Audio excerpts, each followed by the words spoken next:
The objective was not regime change. The objective was to take out those missiles, the short and mid-range missiles, and their ability to produce them. We did that.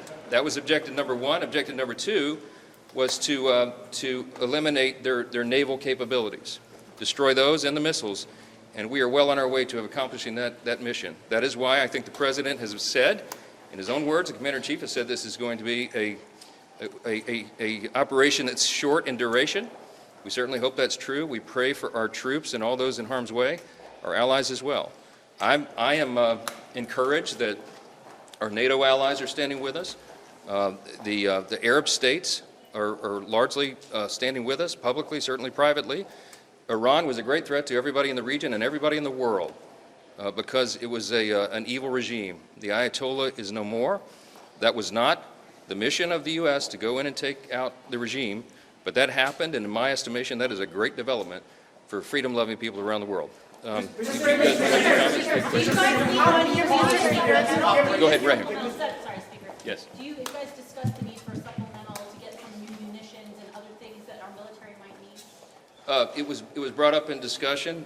There are more details to be determined, of course. It depends upon how long the operation goes and what the need is. But our appropriators certainly asked that question, but I think there'll be some time before we can put a final number on it. Mr. Speaker, is there at any point you think Congress will need to give congressional authorization? So, you know my background. I'm a constitutional law attorney. I'm a jealous guardian of Article 1 in the legislative branch. My understanding of the law, and has always been, and this is the tradition and the way the law has been used and observed over many decades, the President was acting well within his authority. What I just told you is the scope of what happened here and the situational awareness that they had at the time to make this decision. It's not a declaration of war.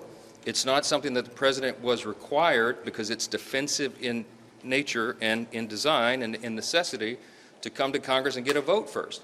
And if they had briefed a larger group than the Gang of Eight, you know, there's a real threat that very sensitive intelligence that we had you know, might have been leaked or something. So this is why the Commander-in-Chief of our armed forces has the latitude that any Commander-in-Chief, any President always has, because they have a set of information that is sensitive, timely, and urgent, and they have to be able to act upon it.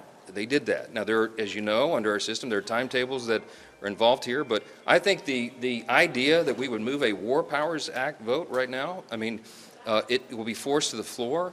But the idea that we would take the ability of our Commander-in-Chief, the President, take his authority away right now to finish this job is a frightening prospect to me. It's dangerous, and I am certainly hopeful, and I believe we do have the votes to put it down. That's going to be a good thing for the